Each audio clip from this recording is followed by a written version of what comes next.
ஆனா இந்த அம்மா எங்க இருந்தாலும் ஒரு செய்கை தான்ப்பா. இங்க ஆளுங்கட்சியில கூட இருந்தாலும் செய்கை தான். இல்ல எதிர்க்கட்சியா இருந்தாலும் செய்கை தான்.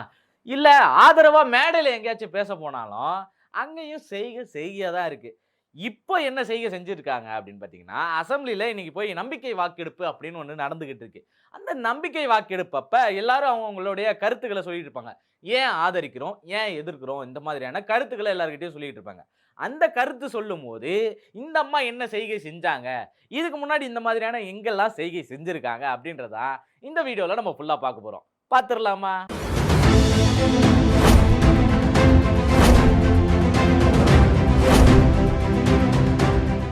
வணக்கம் அன்பு தமிழ் சொந்தங்களே!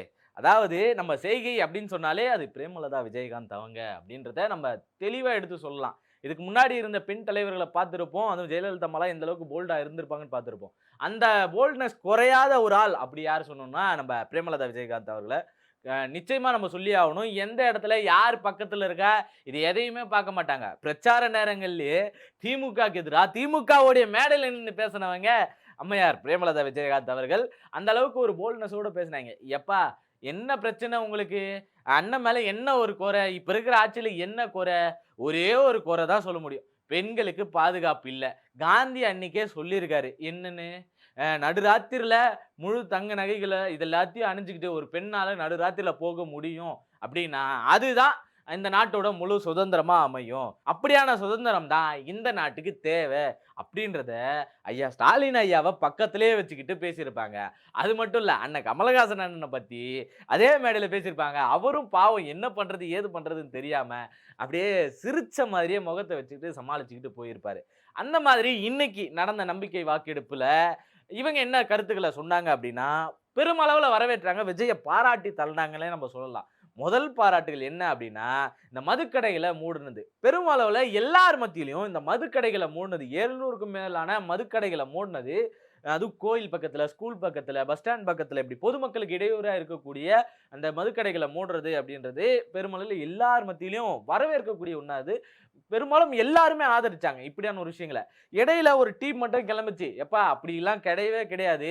இவங்களா கடைய வச்சுட்டு இவங்களா மூடுற மாதிரியான ஒரு செட்டப்ப கிரியேட் பண்றாங்கன்னு" சொன்னாங்க. எப்பா அது என்ன பண்ணாலும் அப்படியான ஒரு முன்னெடுப்பு நாள பின்ன யாருக்கும் அப்படி வைக்கக்கூடாதுன்னு சொல்ற முன்னெடுப்புகள் இருக்கு இல்லையா?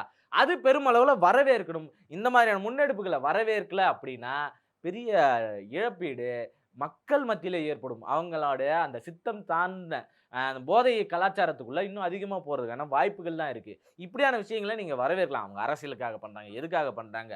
ஆனா, இப்படி ஒரு முன்னெடுப்ப தாராளமா நம்ம வரவேற்கலாம். இதுக்கு முன்னாடி இருந்த அரசாங்கம் ஒரு 500 கடைகள குறைச்சாங்க. எந்த இடத்துல இருந்து 500 கடைகள குறைச்சாங்க அப்படின்னா, அ பொதுவான 500 கடைகள குறைச்சாங்களே தவிர, மதுக்கள குறைக்கிறோம் அப்படின்ற பேர்ல குறைச்சாங்களே தவிர, இந்த மாதிரியான ஒரு செயல்பாடுகள் அப்படின்றது ரொம்ப கம்மியான ஒரு இடம் தான். நகர்த்தி வைக்கிறது, அந்த இடத்துல இருந்து வேற இடத்துக்கு மாற்றி வைக்கிறதுக்கான வேலைய பார்த்தாங்க. ஆனா, இந்த நேரத்துல அந்த கடைகள வந்து அகற்றுறது அப்படின்னு இருக்குல்ல, பெருமளவுல வரவேற்கக்கூடிய ஒண்ணு. மக்கள் மத்தியிலும் நல்ல வரவேற்பு இருக்கு. இதே நேரங்கள்ல சில போலியான செய்திகளும் பரப்பப்பட்டு வந்துகிட்டு இருக்கு. பாருங்க பான்பராக், குட்கா இந்த மாதிரியான நெறைய இது வந்து இல்லீகலா கடைகள்ல வித்துக்கிட்டு இருக்காங்க. அது எல்லாத்தையும் பறிமுதல் செஞ்சு ஒரே இடத்துல போட்டு கொளுத்துறாங்க அப்படின்னு சொல்லிட்டு. எப்பா சாமி அது காஞ்சிபுரத்திலயும், சேலத்திலயும் நடந்த ஒரு சம்பவம். அத எப்பயோ முடிச்சுட்டாய்ங்க. எப்ப? கடந்த ஆட்சி இருக்கும்போதே பிப்ரவரி மாசங்கள்லயும், மார்ச் மாதங்கள்லயும், ஜனவரி மாதங்கள்லயும், டிசம்பர் மாதங்கள்லயும் நடந்த சில சம்பவங்களையும், அது குறித்தான காட்சிகளையும், அத காவல்துறை கொளுத்தி போடுற காட்சிகளையும் எடுத்து போட்டு, எங்க அண்ணன் வந்ததும் முடிச்சுட்டாரு, விஜய் அண்ணன் வந்ததும் முடிச்சுட்டாருன்னு எல்லா அணில்களும் பேச ஆரம்பிச்சுட்டாங்க. சாரி அப்படி சொல்ல முடியாது. இன்னைக்கு அவங்க தான் வந்து ஆட்சி அமைச்சிருக்காங்க. அதனால எல்லா விர்ச்சுவல் வாரியர்ஸும் அத பத்தி பேசிக்கிட்டு இருக்காங்க. அத எடுத்து பிரபகண்டா பண்ணிட்டு இருக்காங்க. ஆனா, அதை எந்த வகையிலும் ஏற்கக்கூடியதல்ல. அது போலி செய்திகள். இதுக்கு முன்னாடி இருந்த அரசு உழைப்பு சுரண்டல்னு சொல்லலாம். உழைப்பு திருடல்னே சொல்லலாம் கிட்டத்தட்ட. ஏன்னா, அது அந்த ஆட்சி செஞ்சது. அந்த அரசு செஞ்சது. அத நீங்க எடுத்துக்கிறது எந்த வகையிலும் ஏத்துக்கூடியதா இல்ல. இப்ப நீங்க மூடுனீங்க இல்லையா? இந்த கடைகள மூடுறதுக்கான அரசாணை குடுத்தீங்க இல்லையா? 2 வாரத்துக்குள்ள மூடணும்ல. இத நம்ம பெருமளவுல வரவேற்கலாம். இந்த வரவேற்பு எல்லார் மத்தியிலும் இருந்துச்சு. அ இதே நேரத்துல இத வரவேற்ற இதே நேரத்துல இன்னொரு அறிக்கை என்ன சொல்லியிருந்தாங்க பிரேமலதா அவர்கள் என்ன சொல்லியிருந்தாங்கன்னு பார்த்தீங்கன்னா, "ஐயா, இந்த நேரத்துல இந்த வரலாற்று சிறப்பு மிக்க இந்த சட்டசபையில குதிரை பேரம் அப்படின்றது ஒண்ணு நடந்திருக்கு. ஏன்னா, இப்படி ஒரு வரலாற இளைஞர்கள் மூலியமா நடத்தி அத இப்படி ஒரு வரலாற்று நிகழ்வ உங்ககிட்ட குடுத்துருக்காங்க. இந்த குடுப்பனைய நீங்க என்ன பண்றீங்க அப்படின்னா, மெஜாரிட்டிய நிரூபிக்கிறதுக்காக குதிரை பேரங்கள் இங்க நடந்திருக்கு அப்படின்னு சொல்லி போல்டா அந்த இடத்திலேயே போட்டு உடைச்சாங்க. மத்த யாரும் இத பத்தி பேசுனாங்களான்னு கேட்டீங்கன்னா, அது மத்த இவர் மீது இருக்க எதிர்ப்புகள காட்டுனாங்களே தவிர, அவர் மீது இருந்த விமர்சனங்கள வச்சாங்களே தவிர, இந்த குதிரை பேரத்துக்கான விஷயத்த பேசுனது பிரேமலதா விஜயகாந்த் அவர்கள் தான். ஸ்ட்ராங்கா நின்னு எடுத்து பேசிட்டாங்க. குதிரை பேரங்கள் நடத்தப்பட்டிருக்கு. அது மறைக்கப்படாத உண்மை. இங்க முதலமைச்சர் சொல்லியிருந்தாரு. முதல்வர் அவர்கள் சொல்லியிருந்தாரு. என்னன்னு? முகத்த மூடி எங்கேயும் போணுன்ற எனக்கான அவசியம் கிடையாது. நான் எப்பவும் அத செய்ய மாட்டேன் அப்படின்னு சொல்லி முதலமைச்சரா பதவியேற்ற அந்த நாளிலேயே நீங்க சொல்லியிருந்தீங்க. ஆனா, உங்களுக்கு பெரும் மெஜாரிட்டி தேவைப்படும் அந்த நாள்ல முகத்த மூடிக்கிட்டு கார்ல உங்க இந்த எது பட்டினப்பாக்கம் இல்லத்துக்கு வந்தது யாரு? அப்படின்னு சொல்லி அந்த இடத்திலேயே போட்டு உடைச்சாங்க. எப்பா குதிரை பேரம்ன்ற பேர்ல நீங்க இங்க என்ன நடத்தியிருக்கீங்க? என்ன மாரியான விமர்சனங்கள வச்சிருக்கீங்க? எதிர்க்கட்சி மீது இருக்கான விமர்சனங்கள் எல்லாத்தையும் வச்சுட்டு, முகத்த மூடிட்டு உங்க வீட்டுக்கு வந்தது யாரு? அத நீங்க தெளிவுபடுத்தியே ஆகணும். அத நாங்க வன்மையா இந்த இடத்துல குறிப்பிட்டு காட்டுறேன் அப்படின்னு சொல்லியிருக்காங்க. வன்மையா கண்டிக்கிறேன்னு சொல்லல. ஏன்னா இப்பதான் அவன் வந்திருக்காரு இல்லையா? எடுத்த உடனே கண்டித்தல்ன்றது ஆகாது. வன்மையாக நான் குறிப்பிட்டு காட்டுகிறேன். இப்ப வந்த உடனே நீங்க இப்படி பண்ற இந்த குதிரை பேரங்களுக்கான வேலைகள் எல்லாத்தையும் நீங்க தெளிவா செஞ்சுகிட்டு இருக்கீங்க. புதிய அரசியல் நல்ல அரசியலா வரும்னு நெனச்சு தான் இந்த மக்கள் உங்க கையில குடுத்துருக்காங்க. அத நீங்க சரியா செய்யல. முகத்த மூடின்னு வந்தது யாரு? எடுத்து வெளிய சொல்லுங்க. அதுக்கப்புறம் மத்ததெல்லாம் பார்த்துக்கலாம். ஏன் அவரு முகத்த மூடின்னு வரணும்? நேரடியா வரலாமே. ஆதரவு குடுக்குறதுன்னா நேரடியா வரட்டும். ஏன் முகத்த மூடின்னு வரணும்? குதிரை பேரங்கள் நீங்க நடத்தியிருக்கீங்க. நீங்க ஒரு இடத்துல உட்கார்ந்துகிட்டு உங்கள் சார்ந்தவர்கள், உங்கள் 2ஆம் கட்ட தலைவர்கள் எல்லாருமே போயி இதுக்கான வேலைகள பார்த்துருக்காங்க. எல்லாமே நல்லா தெரிஞ்ச ஒரு விஷயம் தான். அந்த விஷயம் வெளிப்படையாவே தெரிஞ்சிருச்சு. வெளிப்படையா தெரிஞ்சவரு எதுக்கு முகத்த மூடிட்டு போணும்? அதையும் எடுத்து சொல்லுங்கன்னு ஒரு பக்கம் சொல்லியிருக்காங்க. இன்னொரு பக்கம் எல்லாருமே பெருமளவுல எதிர்க்கட்சியில இருக்கக்கூடிய ஆதரவு கொடுத்த ஆதரவு கட்சிகளும் என்ன சொல்லியிருக்காங்கன்னா, பெருமளவுல எதிர்த்தது என்னன்னா, மூட நம்பிக்கையை எதிர்க்கணும்.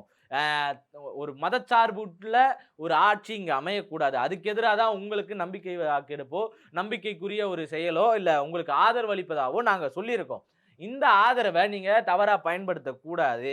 இந்த ஆதரவு உங்களுக்கு எப்படியாக கொடுக்கப்பட்டிருக்குன்னா, பாஜக அரசு மறைமுகமாக உள்ளே வருவதை நாங்கள் தடுக்கிறோம். அந்த தடுப்புக்கான ஒரு வேலையா தான் உங்களுக்கு ஆதரவு குடுக்கிறோம். குடியரசுத் தலைவர் ஆட்சி, குடியரசு ஆட்சி இங்க கொண்டு வரப்படும் அப்படியானால், அது கட்டாயமாக பாஜகவுடைய அரசாக தான் இங்க அமையும்.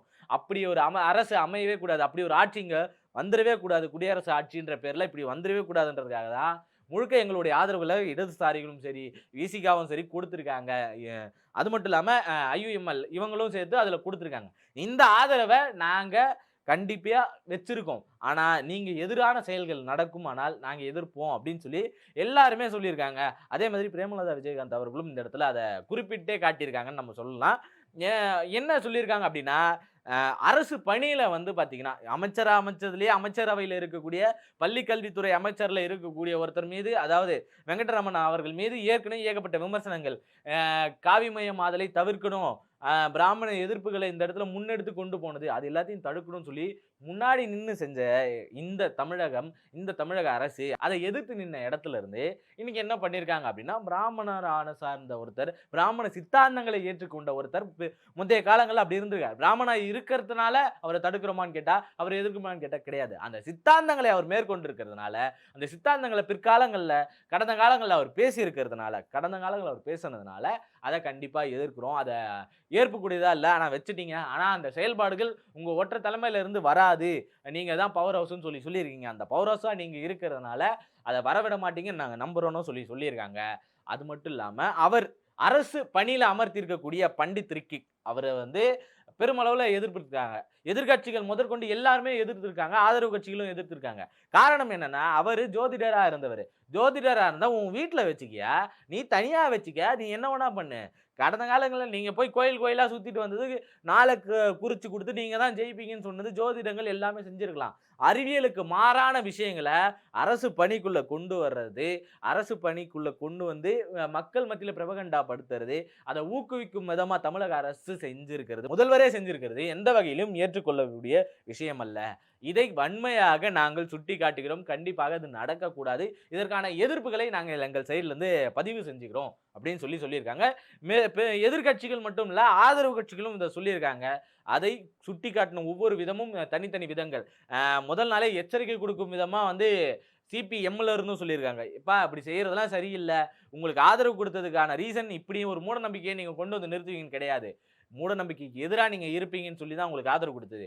அந்த ஆதரவுக்கு எதிரா நீங்க செயல்பட்டுக்கிட்டு இருக்கீங்க. ஜாக்கிரதையா இருந்துங்க. இத நாங்க குறிப்பிட்டு காட்டுறோம். நீங்க பார்த்துக்கங்கன்னு சொல்லியிருக்காங்க. வன்னியரசு அவர்கள் அந்த ரிக்கிக்கு அவருடைய பெயர குறிப்பிடாமலே என்ன பண்ணியிருக்காரு அப்படின்னு பார்த்தீங்கன்னா, திண்டிவனம் தொகுதியோட எம்எல்ஏ வன்னியரசு அவர்கள் என்ன சொல்லியிருக்காருன்னு பார்த்தீங்கன்னா, அந்த அவர் குறிப்பிட்ட நபர் இருக்கா இல்லையா? பதவி குடுத்தாங்க இல்லையா? அவருடைய பேர ரிக்கிக்கு அவர்களுடைய பேர குறிப்பிடாமல் என்ன சொல்லியிருக்காரு அப்படின்னா, மூட நம்பிக்கைகளை நாங்கள் கண்டிப்பாக எதிர்ப்போம். இந்த எதிர்ப்புகள் கண்டிப்பா எங்க சைட்ல இருந்து வந்துகிட்டே இருக்கும். நீங்க மீனவர்களுக்கான ஒரு முன்னெடுப்பையும் எடுத்திருக்கீங்க. மீனவர் பாதுகாப்புக்கான ஒரு முன்னெடுப்பு எடுத்திருக்கீங்க. கடந்த இந்த சில நாட்கள்லயே வந்து பார்த்தீங்கன்னா, மீனவர்கள் மீது கடற்படையினர் அந்நிய நாட்டு கடற்படையினர் வந்து கைது செஞ்சிருக்காங்க. இந்த கைதை எதிர்த்து உங்களுடைய நடவடிக்கை இருக்கு. அத வரவேற்கிறோம். அதே சமயங்கள்ல இப்படியான மூட நம்பிக்கைகள் வழிவகுக்கக்கூடிய செயல்கள நீங்க கண்டிப்பா நிறுத்தியே ஆகணும் அப்படின்னு சொல்லி எல்லாருமே எதிர்ப்பு குடுத்திருக்காங்க. இத பத்தின அவர் பதவி வகிச்சக்கூடிய தமிழக நாட்டுல இதுவரைக்கும் நடந்ததில்ல. ஜெயலலிதா அம்மா இருந்திருக்காங்க. இந்த புரோகிதங்கள் இது எல்லாத்தையும் பெருமளவுல நம்பக்கூடியவங்க. அவங்களும் இத செய்யல. இத செஞ்சு அரசு ஆணைகள மீறி, அரசு வரைமுறைகள மீறி நடக்கக்கூடிய மூட நம்பிக்கைகள வளர்க்கக்கூடிய ஒரு செயல் வந்து விஜய் அவர்களிடம் வந்திருக்கிறது. பெருமளவுல எல்லார்கிட்டயும் எதிர்ப்புகள கிளப்பியிருக்கு. இந்த எதிர்ப்ப பத்தி நீங்க என்ன நினைக்கிறீங்க? எங்க அண்ணனுக்கு எதிரா சதி செய்றாங்க அப்படின்னு நீங்க நினைக்கிறீங்களா? இல்ல இது கண்டிக்கக்கூடிய ஒண்ணு தான். எங்க அண்ணன் கண்டிப்பா இத வாபஸ் வாங்கிடுவாரு அப்படின்னு சொல்லி நினைக்கிறீங்களா? இது இப்படிதான் ஆரம்பமாகும். இன்னும் போக போக எல்லாமே இருக்குதுன்னு சொல்லி பொதுமக்கள் நினைக்கிறீங்களா? அப்படின்றத மறக்காம கமெண்ட்ல சொல்லிட்டு போயிடுங்க. லைக், சப்ஸ்கிரைப் இது எல்லாத்தையும் சேர்த்து பண்ணிக்கிட்டீங்கன்னா ரொம்ப நல்லா இருக்கும். இன்னும் நிறைய வீடியோல நம்ம தொடர்ந்து பேசுவோம். நன்றி.